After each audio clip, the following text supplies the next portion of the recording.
大家好，我係 Ivy， 我係偉成。今日咧透過呢條片咧，會分享一下我童年家暴嘅故事啦，至到我去婚姻當中咧，我哋點樣去維繫嘅。Ivy 喺家暴中成長，細個嘅佢每日要提心吊膽咁面對爸爸，呢份陰影令大個咗嘅佢對未來充滿疑惑。我冇對婚姻或者對家庭有什麼期待，冇。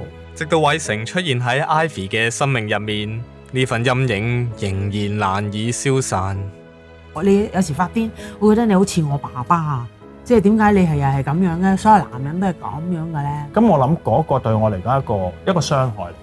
從來唔相信婚姻嘅 Ivy， 到底係點樣擺脫陰影，喺傷痕中重新相信愛？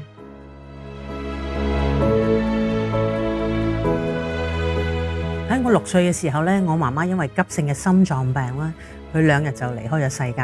而我屋企裏邊咧，仲有一位姐姐，亦都有一位妹妹。咁我哋3姊妹咧，同呢一個常常都酗酒、常常都講粗口、鬧人又去輸錢嘅爸爸生活咧，其實係好難堪、好唔開心，亦都好多委屈、好多眼淚咯。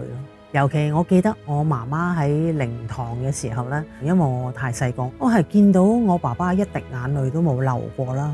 咁後嚟我姐姐更加話俾我知，原來當媽媽過身嘅時候，好多親戚朋友攞咗好多白金嚟，我爸爸全部攞晒啦。我喺度諗緊，究竟呢個男人係一個咩爸爸嚟嘅咧？我記得有一次參加學校啲即係歌唱比賽，贏咗攞一啲禮物翻屋企，一支3色嘅原子筆。我爸爸輸錢翻嚟又掟爛咗我支筆啦。咁嗰支3色筆對我嘅意義就係，我從來唔覺得自己有啲乜嘢價值。咁喺嗰陣時，原來我發現當我自己可以去唱歌，我自己可以喺學校裏邊攞到啲獎品，我以為係一個令到屋企、令到爸爸會開心。但係佢連我呢個禮物佢唔欣賞不特止，冇讚美不特止，掟爛我支筆咧。所以細個對婚姻係冇遐想，不特止即係覺得冇啊，千祈女孩子唔好嫁墳墓嚟嘅，死梗啊！啲男人蝦死你嘅。咁所以我都冇覺得需要男人嘅時候，點會有諗到要建立家庭咧？我自己一個人或者幾個姊妹，即係可以喺埋一齊生活，去下街啊，食下嘢已經好開心啦。Ivy 一直好勇敢咁喺教會分享自己嘅童年經歷，其中一次偉成就喺台下靜靜咁聽住佢嘅見證。咁我最初認識嘅 Ivy 咧，我有一次去講見證。佢嗰個成長背景幾可憐嘅喎，因為我覺得佢係缺乏咗好多，佢之前受嗰啲應該都受夠啦，唔應該再俾佢面對嗰啲嘅痛。咁我可以成為佢側邊保護佢嘅人就好啦。個承諾就係我要保護佢，免去再受所有嘅困難。偉成當年嗰份誠意，最終令 Ivy 點頭。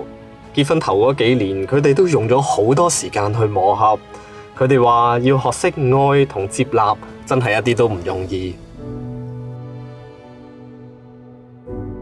對我嚟講，鞋3對就夠，一對波鞋一對皮鞋，咁可能一對簡單啲嘅鞋，衫嚟嚟去都係着嗰幾件嘅啦，咁我唔使買咁多衫。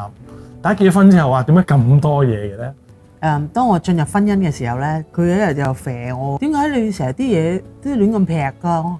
我執咗㗎啦，你睇到一代二代咁，我係執好咗，我只不過一代二代。佢問點解一代二代？一代二代咪就係執起咗先變咗一代二代㗎嘛。咁我屋企咧成日啲嘢四圍掉嘅，屋企有條路行下啦，已經係一個幾唔錯嘅狀況。佢屋企其實同媽咪一齊住嘅，佢媽咪就 take care 佢好多嘢，咁可能幫佢執嘢啊、洗嘢啊咁。咁原來佢嘅要求係再高啲嘅。原來我哋嘅生活模式同埋成長過程都好唔同，以至到我哋嘅整潔度都好唔一樣啦。咁所以呢個都係一個衝擊嚟嘅喺婚姻當中。兩個人成家，承載住嘅係2段截然不同嘅人生。因為成長背景唔同 ，Ivy 嘅童年往事有時會令佢情緒起伏，亦影響咗佢對偉成嘅睇法。嗰一年就係結婚嘅第1年啦，又係初3新年，又係咧情人節，咁所以我哋就即係安排去玩啦。嗰日就約定去一個地方，就我家姐細妹一齊去啦。咁突然間阿妹話不如去深圳啦，跟住家姐話哎呀，不如去飲茶啦咁樣。咁問嚟問去，搞到成11點都未出到門口。咁我就喂老公，家姐話咩喎？跟住然後第二個電話，阿妹又話咩喎？佢佢就開始癲啊！咁點解你哋淨係就話一係就家姐，一係就阿妹，又唔就我嘅咁樣？咁跟住見佢喺度癲鬧，我覺得你好似我爸爸啊！我覺得我一路係講道理嘅，不過可能我覺得我講道理嘅時候咧，佢就覺得哇，你好似唔同咗嘅咧，即係咁勞氣嘅咧，咁佢嘅反應就好大。一來我就覺得我係高調用理性去同你去討論件事情嘅啫，我唔係鬧你啊！你仲會話我好似你阿爸，即係我覺得有少冤枉同埋好多被否定。我諗個被否定嘅係被否定嘅需要。細個阿爸發癲咧，我就諗點樣即刻走，因為免得我有傷亡。所以我第一個反應，嗱嗱聲攞個布袋執幾件衫，然後我就坐船去長洲。咁就自己坐船去長洲嘅時候咧，跟住瞓喺個沙灘嗰度咯。咁但係瞓喺個沙灘嗰陣時咧，就又望住天上嘅星星，即係覺得自己好似好孤單咁。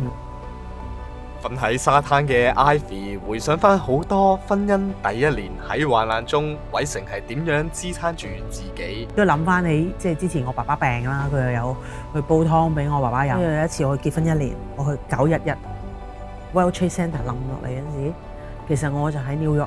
前幾日我哋上埋 World Trade Center 成班人，咁都生死㗎啦，嗰次都唔知翻唔翻到香港㗎。我先生就係真係喺呢一個過程裏邊，我睇到佢真係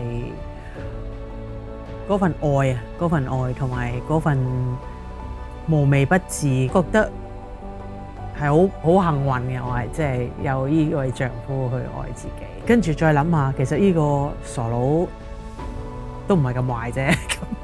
婚姻嘅點滴係年月累積而成，所謂細水長流，其實係經歷過無數次逆境碰撞，再有一次咁修補重圓。可能人哋睇佢外表好似好剛強好掂咁，其實裏面佢都有好多好脆弱。我想希望我可以即係幫佢承擔到，我好想幫佢解決所有嘅問題。我會覺得啊，你有啲咩嘅，我就會一定去幫你。即係呢個係我覺得係一個嘅我裏邊自己對 Ivy 嘅一個承諾。佢愛你，佢真係佢將佢最好嘅攞咗出嚟啦。咁我亦都即係過去原來咁樣講係啊，即係原來係對佢一個都係唔公平。今日 Ivy 終於擺脫童年家暴對婚姻嘅恐懼，眼前呢個男人唔係當年可怕嘅爸爸，而係一個用咗25年時間全心全意愛護自己嘅老公。因為佢感受到先生無條件嘅守候，令佢終於相信婚姻。多謝你對我嘅用心，不離不棄，好多嘅忍讓，好多激到你死嘅事。我都知好唔容易，我哋大家都係俾心機去建立呢個家庭。你點樣可以揾到一個人可以係無條件嘅去愛你，同埋去無條件嘅去支持你、關心你呢？我自己覺得係好感恩。第二係